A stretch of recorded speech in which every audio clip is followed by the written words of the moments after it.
Olá, pessoal! Sejam muito bem-vindos a mais uma aula de língua portuguesa.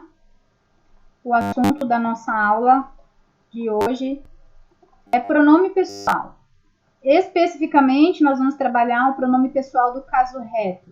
Existem algumas diferenças entre pronomes, tá? Mas aqui, inicialmente, nós vamos trabalhar com o pronome pessoal do caso reto, porque ele é dividido em duas partes. É o pronome pessoal do caso reto e o oblíquo, tá? Afinal de contas, o que é um pronome? O nome já fala, pronome. Ele existe para evitar repetições em frases, em textos escritos, seja ele de qualquer natureza. Então, o pronome, ele pode substituir o nome para evitar repetição. Sempre é isso que eu acabo falando para vocês na hora de vocês escreverem textos, dissertações, tá? Para que evite qualquer repetição de um nome, tá? Esses pronomes pessoais do caso reto são aqueles que substituem um substantivo. Então, ele assume a função de sujeito, que é o que nós estamos estudando até então. Lembrando que o sujeito da oração é quem eu digo algo a respeito dele em uma frase que contém verbo. Então, o meu sujeito, ele pode ser um animal, pode ser um objeto, pode ser um lugar. O sujeito é de quem eu estou falando. Esses pronomes pessoais do caso reto, eles vão substituir esse substantivo assumindo. Então, quando eu digo assumindo, todos esses pronomes do caso reto, eles podem e devem, em algumas ocasiões, ser o próprio sujeito, para que evite essa repetição desnecessária. Ele também pode exercer função de predicativo do sujeito. O que é predicativo do sujeito? É uma qualidade, é um atributo que eu digo a respeito de quem eu estou falando, sujeito. Tá? Então, o pronome pessoal, lembrem, ele vai exercer função de sujeito em uma oração.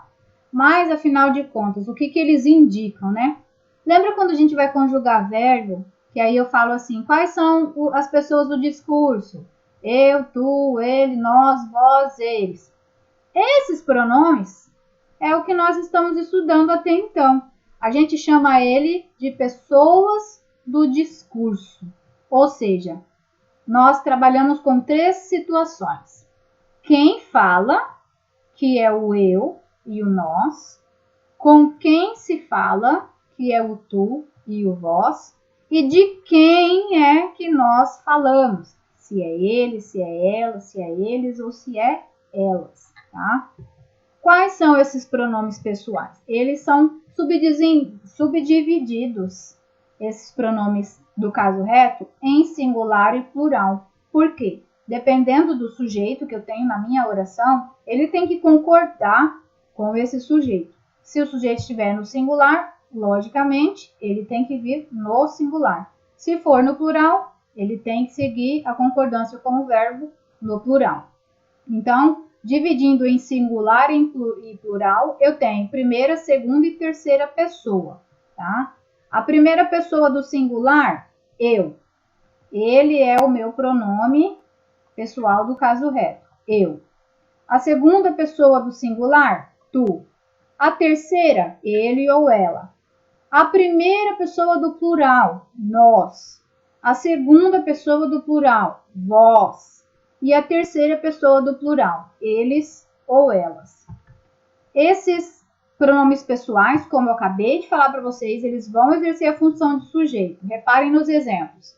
Eu escrevi o texto. Para achar o sujeito, eu faço a pergunta quem para o verbo. Quem é que escreveu? Eu. Então, eu tenho aí o eu fazendo função de sujeito. Por isso que a gente chama de pronome sujeito também. Então, ó, eu escrevi o texto, tu escreveste o texto, ele escreveu, nós escrevemos, vós escrevestes e eles ou elas escreveram. Escreveram com AM significa passado. Escreverão com a o til significa futuro. E há alguns casos em que nós podemos omitir os pronomes pessoais do caso reto para evitar essa repetição desnecessária. Então, em algum enunciado, nós podemos identificar através das desinências verbais.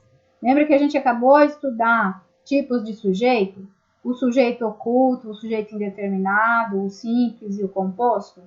Então, o sujeito oculto, eu omito, eu acabo escondendo o meu sujeito e acabo encontrando a partir da desinência verbal. Então, há essa omissão do pronome pessoal do caso reto também, para evitar o quê? A repetição, e o seu texto não ficar toda hora falando ele, a professora entrou, a professora escreveu, a professora falou. Para evitar esse tipo de repetição, a gente acaba colocando esses pronomezinhos aí. No exemplo, tá lá, cursei veterinária, mas nunca segui a profissão. Aí eu faço aquela pergunta, quem é que cursou? Cursei, eu. Então, o meu pronome pessoal do caso reto está escondido, eu estou omitindo, tá? Segui a profissão, quem seguiu? Eu. Então, para evitar repetições aqui, eu escondo ele. Passeamos muito no domingo passado. Quem passeou? Passeamos. Quem? Nós. Então, nós aqui está escondido, mas eu consigo encontrá-lo com facilidade. Gostastes do jogo. Quem gostaste? Tu. Ok? E é claro que vai surgir dúvida na hora de utilizarmos esses pronomes pessoais do caso reto em alguns casos. É fácil confundir se deve ser usado um pronome pessoal do caso reto ou um pronome oblíquo, que é o que vocês têm mania de fazer. Empresta essa caneta para mim escrever. Mim é um pronome oblíquo, átono. Ele é o mim, é a primeira pessoa do singular. Mim não é utilizado antes de verbo, só em final de frase. Então, para não surgir dúvida, presta atenção nos exemplos que eu vou passar para vocês. Esse para eu, para tu, para mim e para ti. Essas expressões, para eu e para tu, sempre deverão ser usadas quando assumir a função de sujeito. Então, tem que ser sujeito. Depois dela, vai vir seguida de uma ação. A ação ela é apresentada através de um verbo. E esse verbo tem que vir no infinitivo. O que é infinitivo? Sem conjugar. Então, olha aqui. Façam silêncio para eu telefonar para este cliente. O que vocês fazem é, façam silêncio para mim telefonar. Então, para mim telefonar não se usa. Mim é só no final de frase, ponto final. Neste caso, como que eu sei que eu devo usar eu? Porque logo depois eu tenho um verbo no infinitivo. Eu tenho o verbo telefonar, primeira conjugação. Segundo exemplo, para eu fazer isso, vou precisar da sua ajuda, ó. Para eu fazer, eu tenho o verbo sem conjugar. E aqui, ó, vou precisar. Para evitar a repetição, eu não coloco eu de novo. Eu coloco vou. Quem vou? Eu. Está escondido, mas eu consigo encontrar, ok? E, logicamente, aqui depois vai vir o verbo sem conjugar. Puro. A primeira conjugação. Nesse terceiro exemplo, vê se tem algum erro para tu corrigires. Olha o verbo, corrigires. E aqui, é claro, a minha segunda pessoa. Mas o erro mais comum e mais cometido é esse mim e eu. É só lembrar, mim, final de frase. Eu, no meio da frase, e logo depois dele vai vir um verbo sem conjugar. Puro, no infinitivo. Então, é errado dizer, ela comprou esse caderno para ele. Ela comprou esse caderno para mim. Ou então, ela comprou esse caderno para tu. Eu tenho que utilizar mim e tu no final, tá? Não pode usar preposição com esses pronomes eu e tu. Essas preposições, elas vão exigir o mim e o ti. Por exemplo, ela comprou esse caderno para mim. Como a gente já estudou nas aulas presenciais, eu tenho aqui o para, que é uma preposição essencial. Então, eu vou utilizar o me e o ti quando tiver uma preposição preposicionada. Ó, ela comprou esse caderno para mim.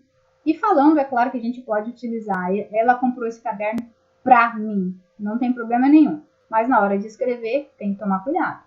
Ela comprou esse caderno para ti. Então, me e ti, final de frase. Eu e tu, meio de frase. Ok? E é comum também nós ouvirmos na fala, na linguagem oral, as seguintes construções. Eu ajudei ele na arrumação do armário, eu encontrei ela na praia, eu vi ele chegando atrasado. Então, esse ele e esse ela são construções na escrita erradas. Por quê? Nessas frases, os pronomes ele e ela não se referem ao sujeito que está fazendo a ação. Por isso, não pode ser utilizado os pronomes pessoais do caso reto. Tem que ser usado os oblíquos, o e o a. Então, eu não vou falar ajudei ele na arrumação do armário. Eu ajudei o na arrumação do armário. Eu não posso falar encontrei ela na praia. Encontrei a na praia. Até porque eu inicio a minha frase ajudei. Quem ajudei? Eu.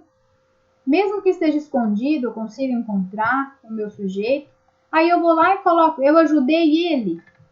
Isso não existe. Eu tenho que utilizar os pronomes oblíquos átonos, tá? O e o a. Encontrei a na praia. Encontrei a escondida atrás da árvore, ok? Então, evitem esse tipo de escrita e concordância, tá? Isso é inadequado. Agora, só para vocês visualizarem, ó, reparem. O cacique era o líder. Se eu pedisse para vocês substituírem esse termo que está sublinhado por pronomes, quais seriam esses pronomes? Ó, eu, tu, ele ou ela, nós, vós, eles ou elas. O cacique era o líder. Quem era o líder? Ele. Então, vocês poderiam escrever ele era o líder. É um pronome pessoal do caso reto, exercendo a função de sujeito. Os pássaros voam. Quem voam? Eles. As flores murcharam. Quem murchou? Elas. Ok? Então é bem fácil. Ó, vejo o sol. Quem vejo? Eu. Eu vejo o sol. Viu a moto. Quem viu? Eu viu? Não. Ele viu. Então, é por isso que a gente acaba chamando de pronome sujeito, esses pronomes pessoais do caso reto, que são chamados também, na hora de conjugar qualquer tipo de verbo, de pessoas do discurso. Primeira, segunda e terceira do singular e primeira, segunda e terceira do plural, ok? Aqui, para finalizar, quem é a primeira pessoa? De quem nós falamos? O eu e o nós. Primeira pessoa do singular e a primeira pessoa do plural. Eu e nós. Quem que é a segunda pessoa? Que é com quem se fala? Da segunda pessoa é o tu e o vós. Tu do singular e o vós do plural. Quem é a terceira pessoa? De quem nós falamos? É ele ou ela, que é no singular, e eles ou elas, que é utilizado no plural. Ok? Espero que vocês sejam entendidos. Depois que vocês terminarem de assistir esse vídeo, resolvam os exercícios que a prof vai deixar disponibilizado no grupo, tá? Tchau, tchau.